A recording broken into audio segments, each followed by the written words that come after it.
about the hype around this city, around the club.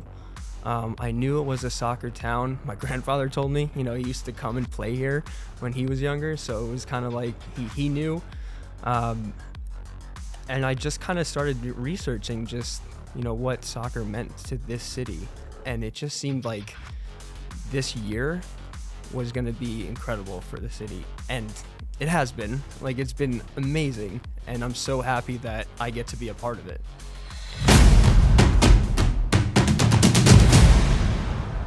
Welcome to the City Voice podcast. I'm joined by a very special guest today. Welcome to the show, Jake Nerwinski. How you doing, Jake? I'm doing great. How about you? I'm doing good. Thank you for coming on. Yeah. We have a tradition on this show. I've renamed this section. It's Tim Parker inspired. It's just called Fun. So we've got some serious questions to ask you to get this underway. Yeah, let's go. Favorite reality TV show? Vanderpump Rules. Easy. What do you like about it? Oh, they got it all. They got the big scandal going on right now, Scandival. If you guys have heard about it. If you haven't, I don't know, you live under a rock maybe. You should figure it out and watch it. But it just got a lot of, my wife and I are actually rewatching it now because of what happened recently. So we're just catching up again. That's how far in we are on it. Going back, seeing what you missed in the first. Exactly. Love that. Yeah. What reality TV format would you personally thrive in? Ooh. I always watched Survivor growing up. I would love to give that a go. Survivor. Just to see if I have that mental toughness, I don't know. Maybe. Would you ever do a Vanderpump Rules? Would you let cameras follow you around? No, couldn't do that. No. I don't know how to do that. That's a different breed of people. Pure competition. Yeah. Like that. Are you team Ariana? Of course. 100%. All in. All in. Dog or cat? Dog. I have a dog. What's your dog's name? Ash. He's a golden retriever. Very nice. Yeah. Best thing about being a girl dad? Ooh. I think the best thing right now when I walk home, when I get into my apartment, walk in the door, and I hear Dada, and she comes. Now she's walking over to me, but she usually crawls over really fast, and she screams, Dada, Dada. I think that's the coolest thing. Awesome. Yeah. Did she come to the games with you? She does, yeah. Amazing. She loves them. Superb. Fave vacation spots? Ooh. My wife and I went to the Bahamas a few years ago, and we had a great time there. We were supposed to do our honeymoon in the Maldives. Yeah. But COVID kind of happened, so we're going to have to make that up. It might take a while to make that up. Yeah. Maybe when the kids are all out, but yeah, I think that would be a great vacation spot. Fantastic. Cheat day food? I would go with a nice bacon cheeseburger. Bacon cheese. Would you have a favorite place to get that in St. Louis? I don't as of right now. I'm still looking. So any recommendations, put them in the comments. Yeah. Best thing about being in St. Louis at the moment, what are you enjoying in your leisure time? The people. Yeah, I think the people are so nice here. Everybody says you got that Midwest charm. I didn't know that was a thing, but I think, everywhere you go, grocery store, wherever, everyone's just nice. Fantastic. Yeah. And do you have a favorite restaurant in St. Louis? Have you had enough time to get out and explore? I think right now it's Olio, Mediterranean. It's very nice. Those so wraps. good. Oh, the hummus. Come on. Fantastic. Yeah. Okay, so we're going to go into section 1 of the podcast. This is growing up in football. Love to hear a little bit about your earliest memories of of football and how you got introduced to the game. Yeah, so my family is a big soccer family. My grandfather was an All-American in college, so it's kind of always in our family growing up. My dad played at university as well, so that was just something that from the beginning of whenever I could start moving around there was always a ball around. So that was I think I started playing when I was 4 years old. I remember those, used to call them peanuts, those games. I still have, little memories of scoring goals in those games, and it was pretty cool. Grew up in New Jersey. Yeah. A big soccer state. Yeah. Did the local professional team sort of influence you? Did that play in the back of your head, or were you just purely out on the pitch? Yeah, I used to go to Metro Stars games a lot, and Tab Ramos, who coached in the MLS a bit, was played in 3 World Cups. He ended up being my academy coach from when I was 14 to when I went to college. So it was cool to be able to kind of watch him, learn to love the game, and then be coached by him after. Did you have any favorite players that you were like, I'd like to be like that growing up? So my guy growing up was Brian McBride, just a goal scorer. I just loved, that was whenever I would watch USA play, that would be my guy. You broke a few records, high school standard. You were a bit of a goal scorer yourself, I used to right? score some goals back in the day, yeah. 21 goals and 19 assists in one season. There it is, yeah. And that's Cristiano levels right there. Yeah. Unbelievable. So can you share some like memorable stories of playing at high school? Like anything that sticks in your mind? Like any moments that you were playing growing up where you're like, I'd like to do this professionally? Yeah, well, I think, in high school, a lot of my really good friends to this day were from my high school soccer team who, have been my best friends, or, Lane will call uncle one day. So it's, I think just kind of being able to play with my best friends just made me love the sport even more. And, I have memories of, winning a lot of games with them, losing games with them, but it was always just kind of something that we were able to do together. And we still talk about, certain games to this day. And you went to University of Connecticut. You had a good time there. Like what were some of the highlights going through the university system? Yeah. So when I first signed with UConn, I was brought in as a practice player. So I wasn't given, a scholarship at all. I was given a chance, really. And I think, that first year where we had, it was the first preseason game, and I got 15 minutes to play, and I ended up getting 3 assists in 15 minutes. 3 assists in 15 minutes, my word. Yeah, as a freshman. So it was, and I was playing left back too. I was a right back at the time. So the coach was just kind of just throwing me on. I think that was kind of like something that really jump started my career. That was a time when, maybe I wasn't thought of as being, somebody that would help this team right away. And I ended up, starting my freshman year for a team that was a top 5 team in the country. Did you have like fun during that period? Was like university football, was it fun or was it like serious because you were like, I want this to be a profession? Yeah, I mean, to be honest, I wasn't thinking about this being, my profession until my senior year. It wasn't a reality for me until that time. So up until, last year of my, last few games of my junior year, I wasn't expecting to try to make this into something. My thought process was I want to go to law school, and I was doing this because, I love to do this. So when that, the opportunity kind of showed itself a bit in my senior year, I was like, well, this is, we got to try. You got to go for it.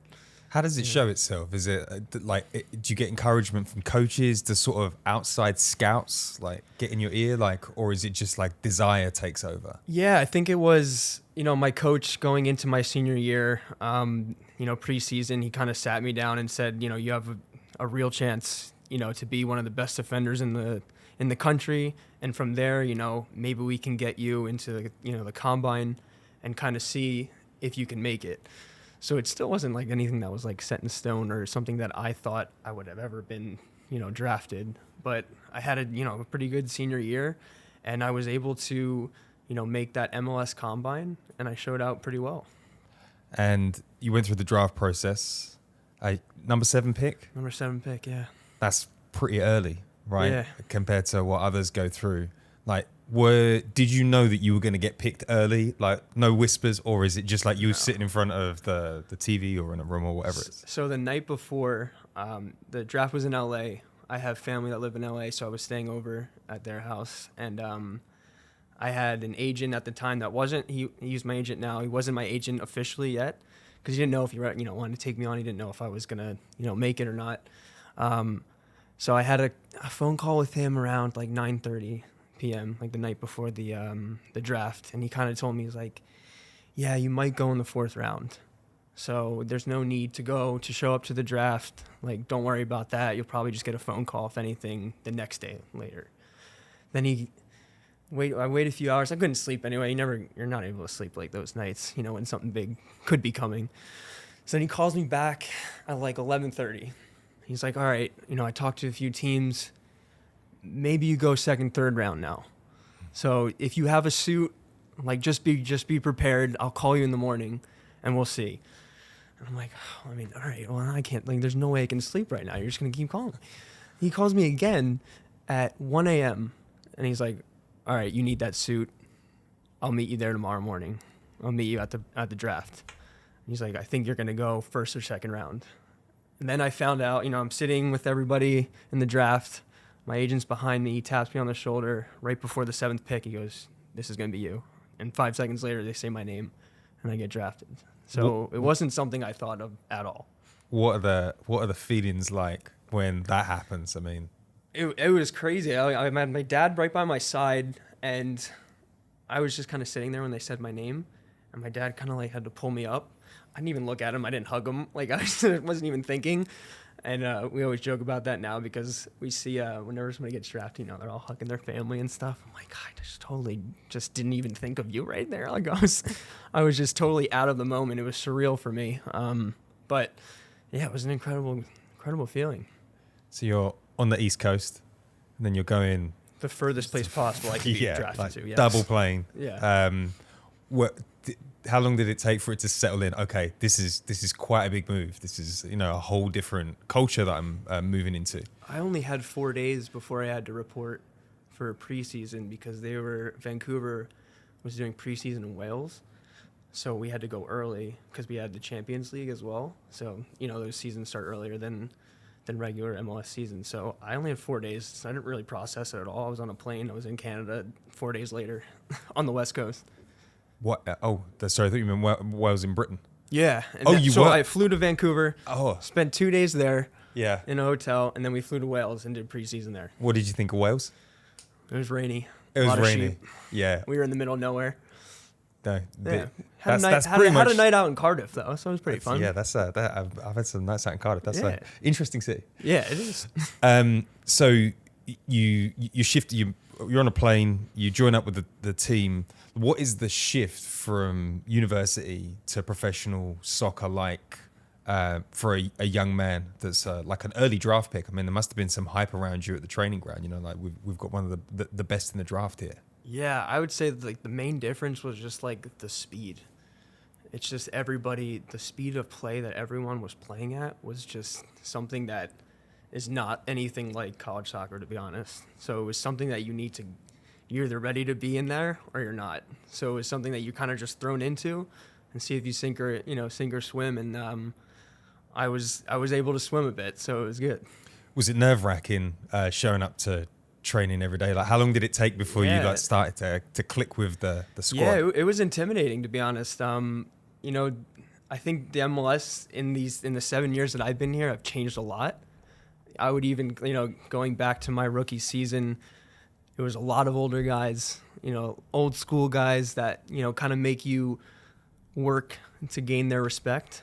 So it wasn't something where I was coming into and everyone was just buddy all that, right away. I will say that Tim was that guy for me. Tim Parker. Yeah. We played together in our first season. He was somebody who took me under his wing, and I really appreciated that. How was your first season? How was your debut? I mean, like when you made that first start, like did you expect to make a start that season? Was that in the mixer, or was it a bit up in the air? No, it was a bit up in the air. Vancouver brought in a good, veteran right back. So I was just kind of somebody that was, his backup for the time being, if anything happened. But I ended up starting the Champions League game at New York Red Bulls in New Jersey, in my home state, in front of 70 of my friends and family. Oh, my word. I gave a penalty. Yeah. Oh, really? Yeah. But it was saved, so it was all good. Oh, brilliant. Yeah. So what was that like for your family showing up? Oh, it was amazing. Yeah, it was so cool.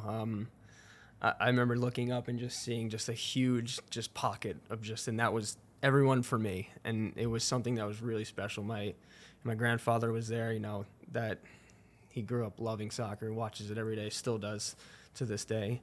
He'll watch any league that's on TV. Doesn't matter. But it was just something that was pretty cool to be able to, have your professional debut in your home state where you started off. When you started to get more game time, did you feel like I am at this level, or was there do you get imposter syndrome at the professional level to start with? Like where do you sit there? Yeah, I don't even know if I was thinking that far I was just kind of going out and playing and trying to, do what I do best. I think my first year, it was something where I was just on an adrenaline high, where I felt good, I felt confident. I gained the respect of my teammates and my coaches, so it was something where I was able to be successful in. What were the highlights of playing for Vancouver? Like, what were your sort of standout moments outside of obviously the debut in front of the family? Incredible, but yeah. Were there any other sort of professional highlights that stand out that help build who you are today? Yeah, I mean, I think you look back in the 70s, like my first year, I was able to play against Andrea Pirlo, who is somebody that I always, loved growing up. I think that was a really special moment. Frank Lampard, David Villa, Kaká, playing against these guys, you're like, sometimes you're like, do I belong here? These guys are some of the best to ever play. And I think that was just something that was so special to be able to do. Fantastic. You did play during the pandemic, and that was difficult for a lot of professionals. We had Jared Stroud on a couple of weeks ago, and he was talking about kicking a ball, practicing his finishing in his backyard alone. How was the pandemic for you as a player? And how did you cope with that? Yeah, it was weird, right? It was like this uncharted territory that you didn't know what you could do or what you should do. I was in, my wife and I, we were in a 500 square foot apartment. We were stuck inside. We didn't have any, outdoor space. So it was something where we got a lot closer, which was good. We ended up getting married. So I think that helped us. But I think as a professional, I started just running. That's all I could really think about, think of doing. So we ended up doing it was almost like a challenge to see how many hours a day you could work out, and you would log it into, your app and see who would finish at the top of every month for our team. So I ended up running half marathons every 2 days just to do it. Oh, wow. And that was probably the fittest I've ever been in my life, was during COVID. Did you come back into football, hitting the ground running? Was it all good for you? Yeah. Yeah, it was awesome. Have you maintained that now? I don't know if I can run a half marathon every 2 days, but I think I'm pretty fit. Yeah. Right. So your period of time comes to an end at Vancouver. St. Louis City SC pops up. Do you pay attention to expansion clubs? I do. You do? Yeah. So when I knew that it was most likely that my time was up in Vancouver, you start looking at other teams, other cities, where you might want to play. And, it was funny. It was, I kept seeing St. Louis, everywhere. It started showing up on, my Instagram, the sponsored. I was like, these, AI's getting kind of crazy, right? Yeah. But I started, seeing these clothing brands from St. Louis. Our flight back from Vancouver to New Jersey, we had they give out napkins for your drinks. Yeah. It had the arch on it, St. Louis arch. So I was like, this is like serendipitous, right? When they kind of feel like it works out. But I saw the hype around this city, around the club. I knew it was a soccer town. My grandfather told me, he used to come and play here when he was younger. So it was kind of like he knew. And I just kind of started researching just, what soccer meant to this city. And it just seemed like this year was going to be incredible for the city. And it has been. It's been amazing. And I'm so happy that I get to be a part of it. How did so you're getting feelings about it? You're being targeted with excellent advertising on Instagram. How did the call come in? Do you say to your agent, go and find out about that, or is there some other? I mean, you've obviously got I don't know whether Tim was at the club at the time. Maybe not. Yeah. Maybe you were a bit before. I signed maybe a week or two after he was traded here. Did you talk about the potential of a link up? Yeah, I actually, he was one of the first people I texted when it was official that I signed. I texted him right away. I said we're gonna be teammates again, and it was pretty cool. Fantastic. So I basically I told my agent, I said I'm very interested in St. Louis. Can we figure out if this is a possibility or not? And the expansion draft happened. I thought maybe I could get picked in that. I didn't, so I didn't know if that was kind of it for St. Louis wise, but a week later, my option was officially, declined. So I was officially free to just, completely talk to other teams. And St. Louis was the first one, and I didn't have to talk to anybody else. Did you speak to Lutz or Bradley? Like, what was the... Yeah, I spoke to Lutz. And then after I signed, I spoke to Bradley. And just everything that they said and, everything that they believed in, the principles and how they wanted to play, I just thought that I'd be able to contribute. Did you come to the city? Had you been to the city before? Or No, is it just never. like, we're just going to move down? And Didn't visit. I've never been here. But I just thought that this was an opportunity that I didn't want to pass up on. So when you do get into the city and you come down to the facility, like, what were the bits that sort of struck you compared to, where you played before? Yeah, I think just, this looking out at the city right now at the stadium, it's incredible. It's top notch. It's probably, I think, has the best atmosphere in the MLS. And coming from Vancouver, where, soccer wasn't the priority in the city, didn't get as many fans as we probably, like to. Just having the facility right next to the stadium, I thought that was awesome. Brand new facility. And when I walked through the stadium just to do, it was empty like this. I was trying to picture everybody in there screaming. I couldn't do it because I didn't know what it was going to be like, but I was really excited. And then that first game was just exceeded all my expectations.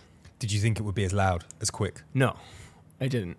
I knew it was, this is a soccer city, and I knew people were excited, but to have this kind of response and turnout immediately to become one of the best venues in MLS is just amazing.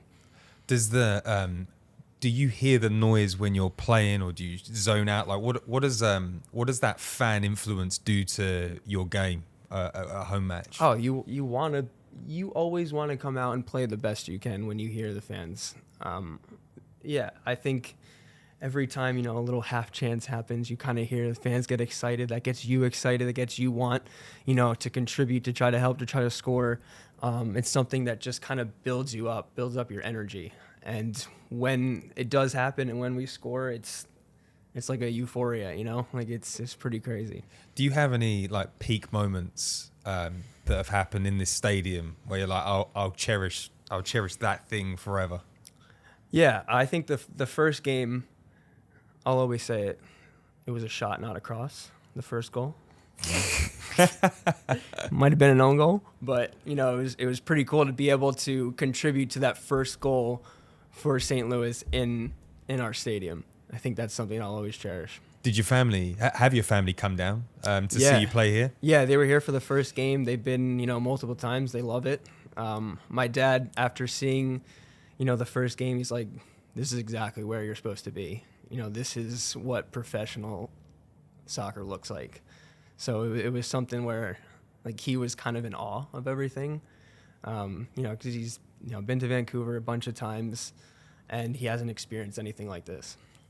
And as a professional yourself, how do you feel about where your game has been this season? You got a lot of minutes under the belt. Yeah. You've had some great moments. How do you feel as a player? Yeah, I feel pretty good. I expect a lot from myself, and I'm hard on myself. So I always want to work on my craft, work on things that I don't think I'm, quite there with yet. But I'm happy to be able to, play for this team and, have significant minutes where I help, the team win games. And that's something that, I want to fight to do going forward, because I think we have something really special here. If you told me we were going to be in first place after 20 games, I don't know if anybody would have really believed you, but coming into the preseason, seeing what Brad and Lutz built and seeing like the guys that we have here and the depth that we have, it's something so exciting to see just going forward now, because I think that there's no limit for us right now. So at the start of the season, everybody was saying that St. Louis City had finished bottom. Yeah. You're still top, which is absolutely incredible. Did the squad realize they were that good, or is this something that you're having to learn to adapt to being that far up? Like Lutz talks about being underdogs, but you're still top. Like, have you had to learn to deal with that? It's a different type of pressure, right? Yeah. I think now our fans are expecting us to win games, and that's completely different. I think everybody was probably happy that there's a soccer team here now. We're gonna cheer for them. We're gonna die for them. But now we're like a team that is competing for an MLS Cup, and I think that's a whole new pressure that guys like us we want to take on. Like, that is why we play the sport, is to compete and to reach the top. The players, I see you at training. The fans see you on the pitch. Looks like there's a great vibe going at the training. I think Lutz said last week that it was the best dressing room he's ever experienced. Can you talk to me a little bit about the dressing room? Why is it working so well? Why has it clicked? I think that the guys on this team and the guys that Lutz and Brad brought in were all guys that had something to prove to themselves and to other people as well. There's, so many guys that have either been dismissed from their teams or not given a chance. Prime example is Jared, right? He barely played last year, and now he's one of our most influential players, because I know that he wants to prove something to himself, to maybe the Austin coach as well, but we won't say that. But, and it's everybody's just hungry to prove that they belong here and that they belong at the highest level. When you're as a player, you're playing with all these top players that are doing really well this season. Are there bits of other players that you look to or that you look to borrow? Like, is there anyone at the training ground where you're like, oh, I'd love to have that person's set piece play? Or do you share, like, sort of knowledge share on things at the training ground? Yeah. I think, this year alone, I've learned so much about, the game and how I can kind of make my game better. I've learned a lot from Tim, learned a lot from Edu. I'm even learning a lot from, like, the younger guys. Right now, Akil has played the last 2 games, and I think he's been very good. And he's an attacking right back, and that's something that I think I need to kind of take on as well. I want to be able to, provide crosses, assists, going forward. So I'm learning from him how he picks his moments to go forward as well. So it's, it's something where it's not just you're learning from older guys, you're learning from everybody, which is pretty special. What part of your game do you think are you most happy with this season that's either improved or, you felt you're back to your best on? Yeah, something that I've worked on a lot in preseason. I worked a lot with, our assistant coaches is my passing, is from the back, is breaking lines, getting into what Brad says, these red zones where we can beat a line of defense and turn and go forward and attack. And that's something that, I haven't really tried to do, in Vancouver. It was a different style of play. I wasn't testing myself, but I think kind of finding that range of my passing has been pretty beneficial for me and for the team. You've played a lot of minutes next to Tim Parker, who's got into the All-Star team. Yeah, like, awesome. How was reuniting with Tim being this season? You both look very happy on the pitch. Yeah, it's been awesome. Tim personifies everything that this club is about. He's hardworking. He's a good person. He's somebody that always wants to compete, always wants to win and play his absolute hardest. And he demands a lot from everybody, but he's also someone who's a leader too. So it's somebody that is pretty is special to play with. And I'm still learning a lot from him, and we're having fun doing it. It's been great. And Roman Berkey, incredible passer of the ball. He's also in the All-Star team. How much confidence does it give you knowing that he's behind you? Oh, so much. It's so nice having him back there.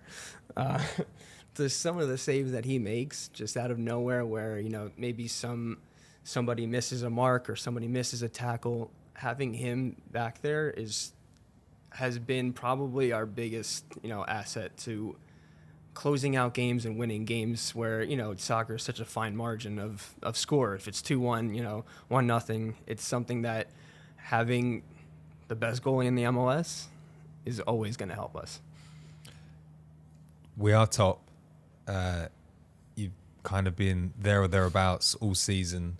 Fans are dreaming. You see it on the internet. Yeah. Should they be dreaming? Is the squad dreaming of making the playoffs and having a really good run? Do you feel that there's that belief in the squad? Yeah, I think that's always been an internal, internal goal of ours. There's still a lot left in the season.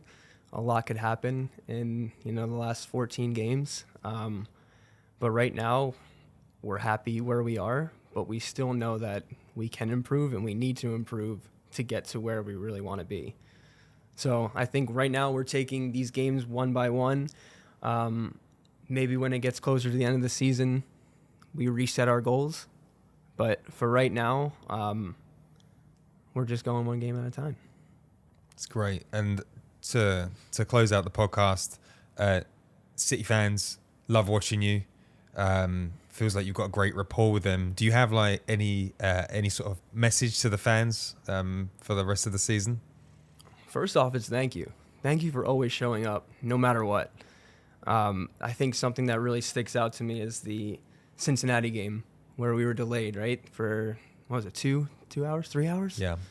And we walk out for the, for the national anthem and the stadium is filled. That doesn't happen everywhere in the MLS. And that is something that when we saw that gave us all the energy we needed.